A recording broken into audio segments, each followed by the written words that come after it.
Some killers use guns, some use knives, but some choose something no one would ever notice.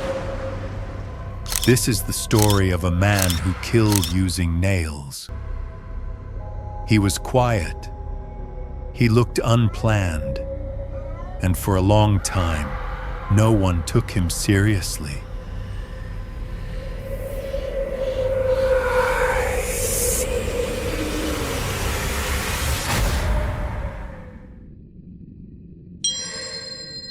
This video tells the story of the man known as the Nail Killer, how he murdered without being noticed, and how the system failed to see what was happening.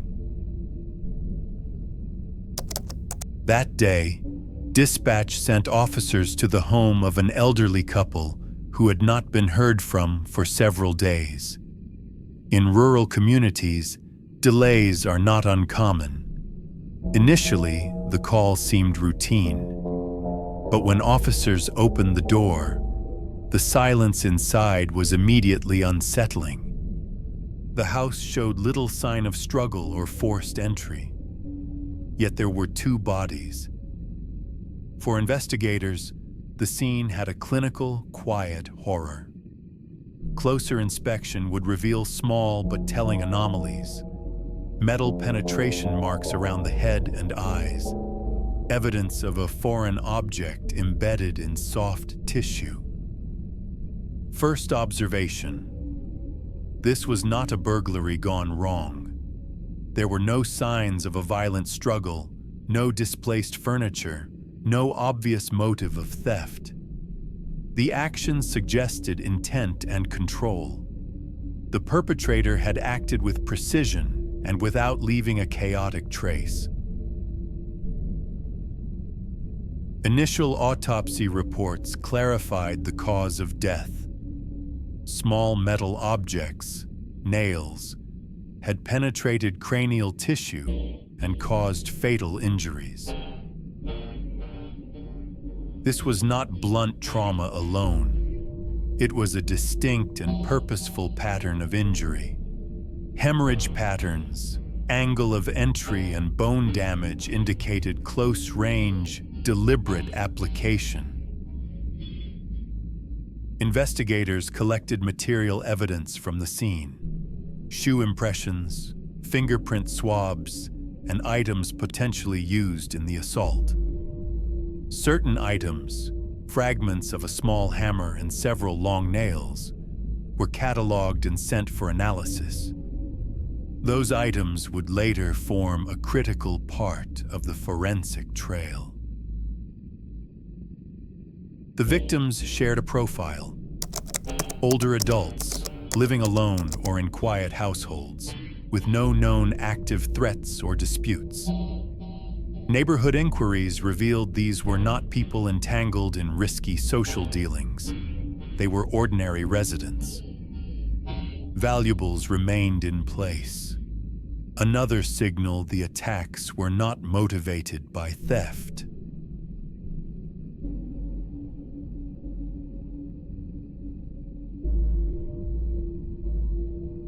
Investigators documented routines, last known sightings, and contact lists. This information would help determine whether the victims had been selected randomly or targeted for a specific reason. Not long after the first incident, another similar report arrived. A different house, a different victim, same peculiar method. Soon a pattern was undeniable. Victims were elderly, attacks involved the same type of embedded metal object, and scenes lacked evidence of forced entry. Police escalated the response. Individual case files were merged. Multidisciplinary teams, homicide detectives, forensic analysts, and local officers began to work the cluster as a serial pattern. Timelines were synchronized. Any social overlap among victims was examined. Forensic analysts compared nail types, hammer marks, and microscopic residues from multiple scenes. Metallic composition tests suggested similar alloy signatures. This can indicate common source material. Technical teams traced possible points of purchase or acquisition for such nails and tools. Investigators also sought microscopic traces, paint splatter, textile fibers, soil signatures, material evidence that can link a suspect to a scene. In rural contexts, even a distinct type of workshop dust can narrow the field.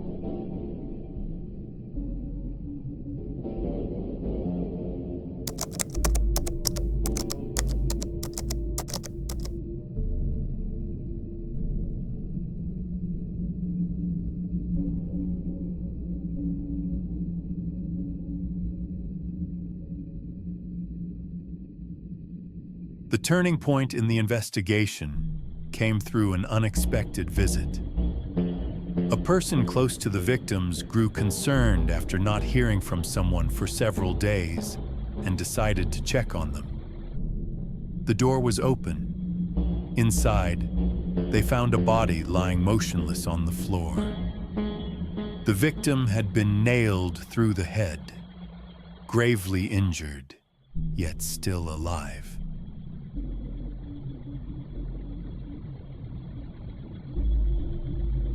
Time was running out. One question was asked immediately. Who did this to you? With his final strength, the victim answered with a single name: Süleyman Aktaş.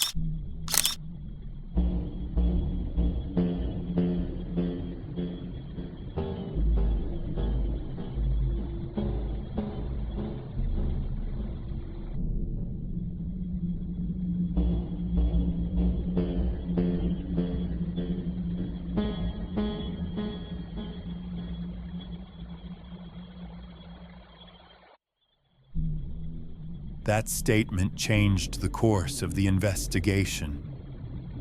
Tragically, the victim died while being transported to the hospital. According to official records, the only reason he survived long enough to speak was the presence of his dog. During the attack, the dog began barking loudly, frightening the assailant and forcing him to flee before finishing the act.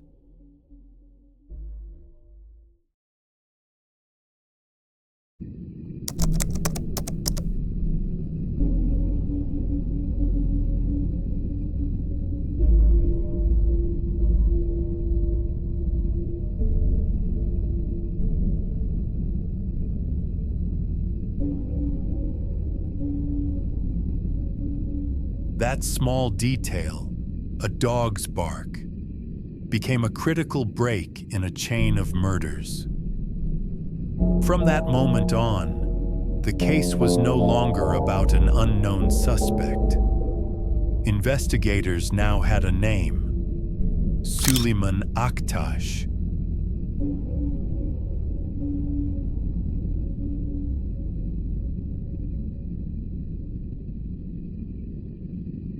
Following the discovery, investigators shifted their focus beyond the crime scene itself. They began to dig into the past of the name that had surfaced during the investigation. Süleyman Aktaş was born in the rural village of Çambaşı. He was married and a father to several children. For many years, he appeared to live an ordinary, uneventful life. He worked steadily to support his family and remained largely invisible within the community. Those who knew him described him as quiet, withdrawn, and unremarkable, a man who rarely drew attention to himself. Until everything changed. While working for an electricity distribution company in Denizli, Aktaş was involved in a catastrophic workplace accident. During maintenance on a power line, he was exposed to 31,500 volts of high-voltage electricity, a level that is typically fatal. Against all odds, he survived. But he did not return as the same person. After the accident, Aktaş began to suffer from severe physical injuries, as well as profound psychological disturbances. Family members later reported drastic changes in his behavior. He became increasingly unstable, disconnected, and unpredictable. There were moments when he appeared detached from reality, speaking to himself and reacting irrationally to minor stimuli. The accident marked a clear psychological fracture, and that fracture soon led to violence. In 1986, in the city of Antalya, Police Chief Nuri Keskin was murdered. The perpetrator was Süleyman Aktaş. The killing sent shockwaves across the country. The idea that a senior law enforcement official could be killed by a civilian worker was deeply unsettling. Aktaş was arrested shortly after. During interrogation and trial proceedings, his behavior raised immediate concern. His statements were inconsistent, his demeanor erratic. Psychiatric evaluations concluded that he was suffering from a severe mental disorder. As a result, instead of being sent to prison, Süleyman Aktaş was committed to Manisa Mental Health Hospital. At the time, this decision was seen as containment. In reality, it would prove to be a critical failure. But Süleyman Aktaş's story did not end there. His confinement was never a permanent solution. After approximately 4 years, Aktaş was released from Manisa Mental Health Hospital. And worse days were coming. Because now, there was a man walking free. A man who had already murdered a police chief. A man with a fractured and unstable mind. And a man who was no longer under control. After his release, the murders described in this video took place. He targeted the elderly, vulnerable, defenseless victims. The method was consistent, the violence was deliberate, and the fear he left behind was undeniable. Today, the picture is disturbingly different. Süleyman Aktaş is now suffering from advanced Alzheimer's disease, to the point where he no longer remembers the crimes he committed. He is approximately 75 years old and still alive. A man who once terrorized an entire nation is now unaware even of his own past. Some names fade, others remain. Not because they are remembered, but because the scars they left never disappear.